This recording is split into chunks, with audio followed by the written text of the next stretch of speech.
Raw is debuting on Netflix, and the sold-out crowd is met by someone who is about to do the opposite of debut.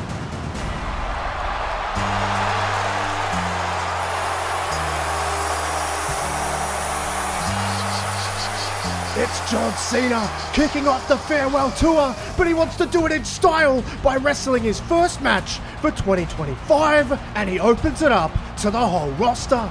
And his challenge is very quickly answered by Braun Breaker. He comes out and he tells Cena that he has something that Cena very much wants, and that is the only title he has never held. So he says if he wants some, come get some.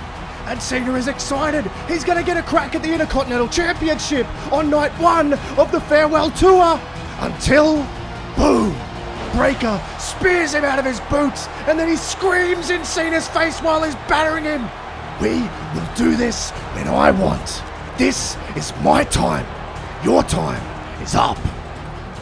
The legend is left playing, and it's a genuine reality check for Cena that his farewell tour isn't going to go the way he thinks. It's going to have twists and turns, but one thing he will never do is give up, and he gets to his feet to a massive ovation. But as he gets to the entranceway, another potential dream match arrives.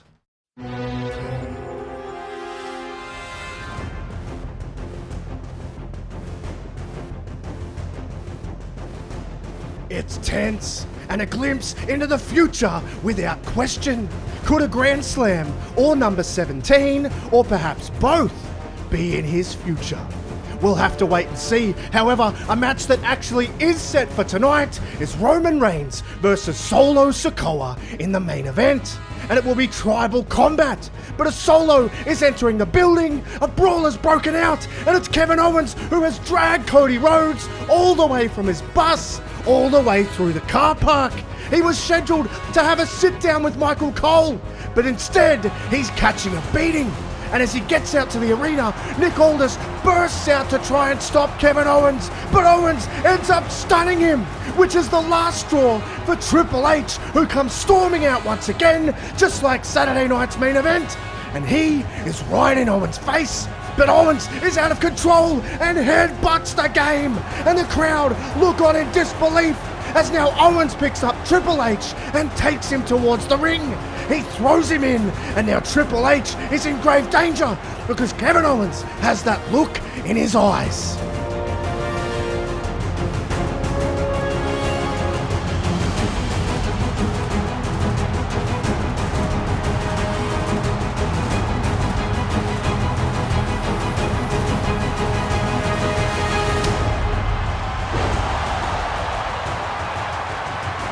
Makes the save and also makes his return. And he's got pure revenge on the brain, and he looks at Triple H, but then back down at Owens, and Orton wants to take it even further. He's going to wind up, and he's going to punt Owens in the head, and the crowd is begging for it to happen. They know that Owens deserves it. But instead, Triple H stops him and says, "No, Randy, we're better than this. We do this right." Randy listens. He decides, very reluctantly, to leave with Triple H. Even though the crowd is right, Kevin Owens does deserve it. And as we see Cody still down, clearly not 100%, looking on backstage is Xavier Woods and Kofi Kingston. And Woods callously says, "Heal up, Cody. Hopefully better than E." Yo, boys. Have you all seen Butch? Or have you seen Pete? I mean, you know what? Actually, you guys could help me. I need a tag team partner to help me take on Pete and Butch. They've both been hassling me, man. But you know what? I've never seen both of them in the same place at the same time. So, hey, where are you going?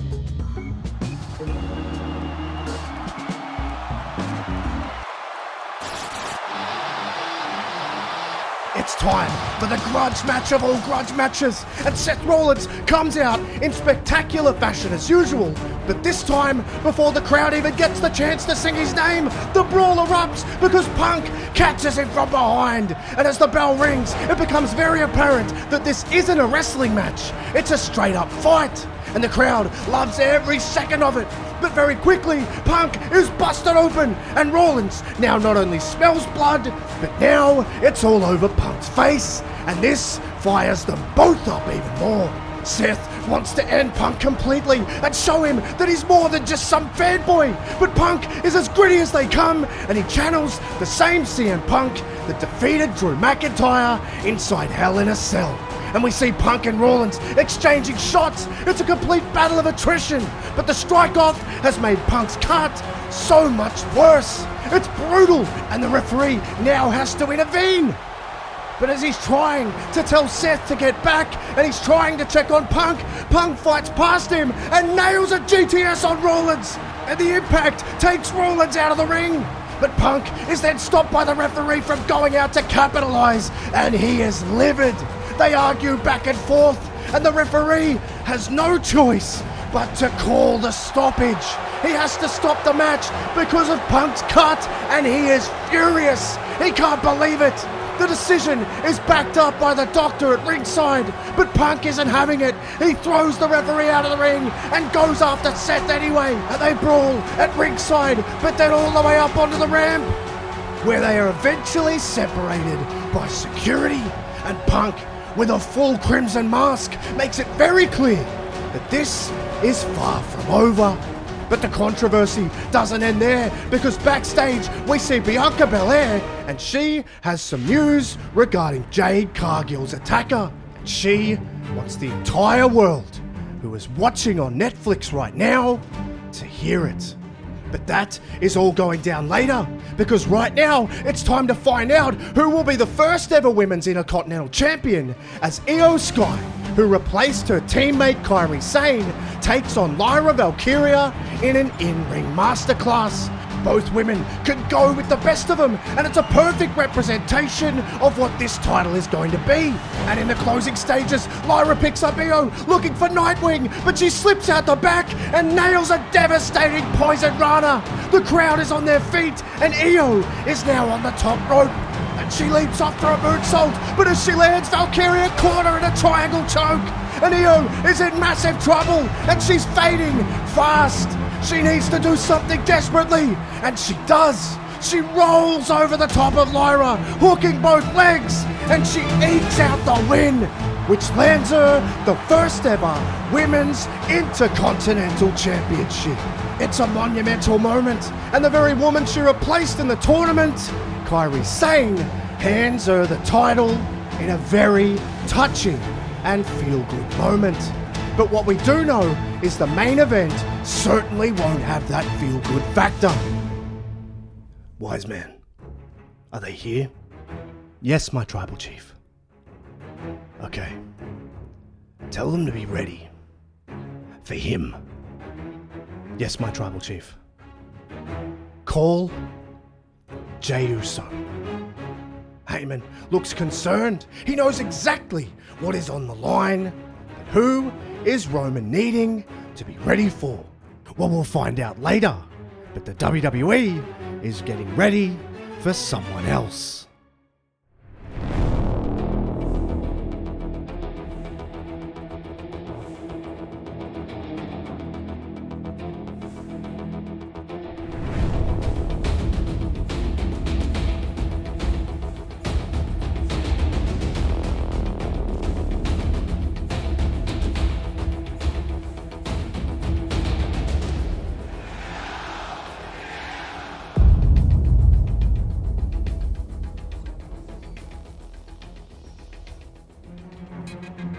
A massive arrival is on the cards, but Bianca Belair is in the ring, and she wants to show the world who attacked Jade Cargill. Everybody suspects it's her, but before she can even throw the footage on the Tron, the real perpetrator shows themselves.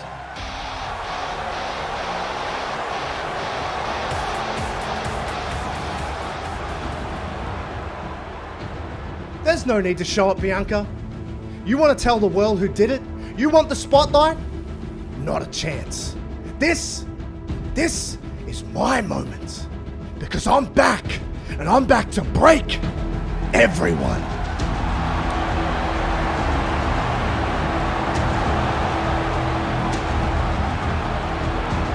Charlotte lays out Bianca, and the arena is sharing her in boos. Bianca was right. It was an answer that no one wanted. But the Queen is back, and she's here to pick up right where she left off.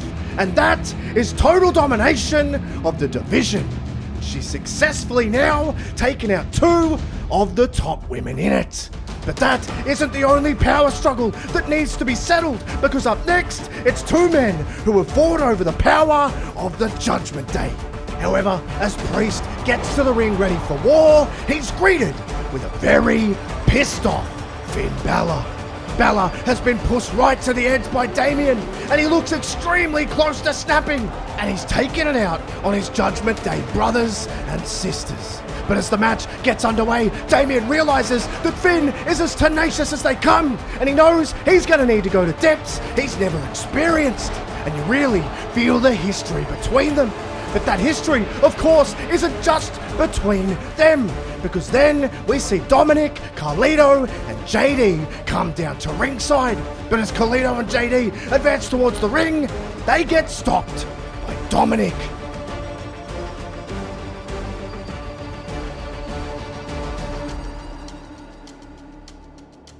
And Finn can't believe it. Damien then hits a south of heaven on Finn and then locks in a rear naked choke.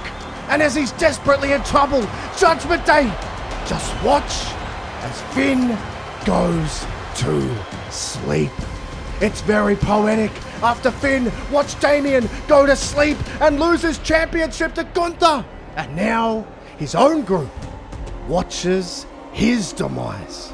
But why? Well, it becomes apparent as Liv and Raquel emerge. Liv tells them to decimate everyone. And Carlito, Dom, and even JD annihilate Balor and Damien.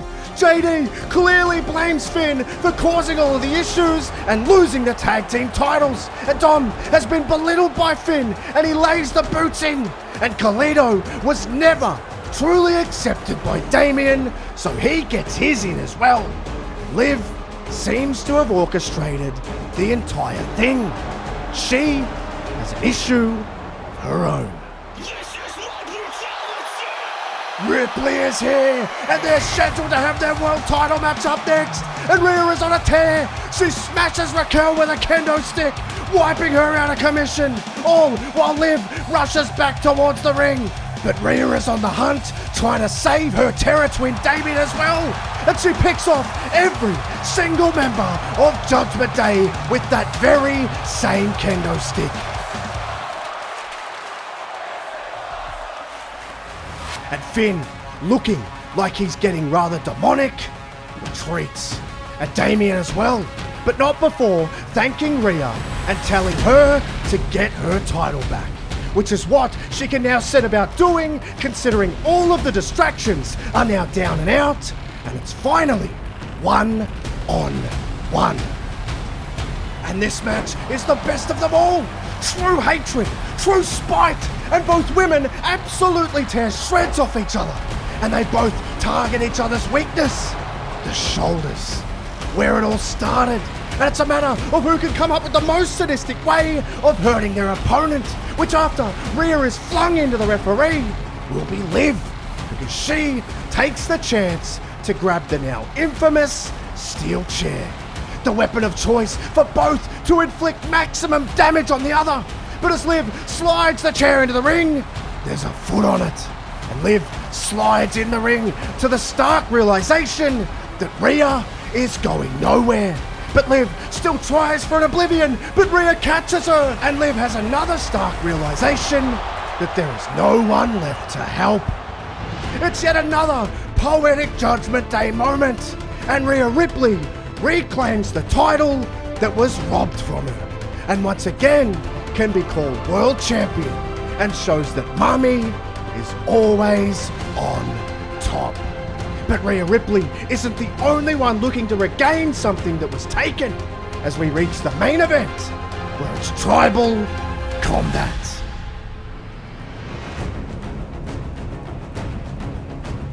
A match where no family member is allowed to be involved, which shouldn't be a problem because we see backstage before it starts, Jacob Fatu and Tonga Loa down, bleeding, leaving Solo on the island of relevancy alone, and a perfectly executed plan by the wise man. But Solo is gonna need to suck it up, because this is a match with the ultimate stakes for the family. A match to determine the head of the table. A match to determine the tribal chief and who wears the Ulufala. And Solo, using everything he's learned from Roman, has evolved into a genuine threat to the throne. And it's shown just by how ruthless and how brutal he is. To the point where you can really see the doubt starting to creep into Roman, which of course concerns the wise man no end. Roman has absolutely been off his game since losing to Cody at WrestleMania 40, and he's shown cracks in his armor. But he does manage to discover that old form as he fires back at Solo with everything that he has. However, his attention is drawn away by images we see on the Tron.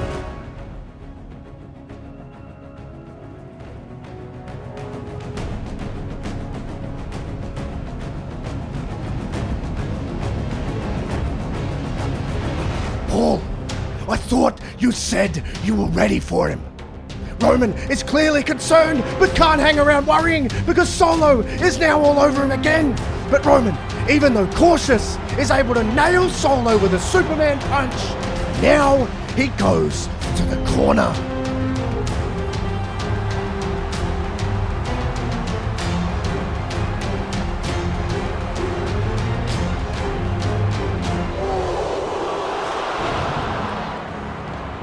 Drew McIntyre! He made a promise that he'd run through everyone and then finish with Roman. And that's exactly what he's done. It's disastrous for Reigns, but perhaps not as bad as it could have been. Because as Solo looks to pick up the pieces, he gets Claymored as well. And Drew, having collected everyone, leaves. Or so they think, because he turns and he starts to head back. Jey Uso, the man this entire Bloodline saga started with. He watches on as his tribal chief somehow, some way, crawls over and drapes his arm over Solo Sikoa and regains the sacred Ulufala. And fittingly, Jey and Roman celebrate together, having come full circle, and Jey places the Ulufala over Roman's neck. Roman is restored to the head of the table as its true tribal chief. Or so he thinks.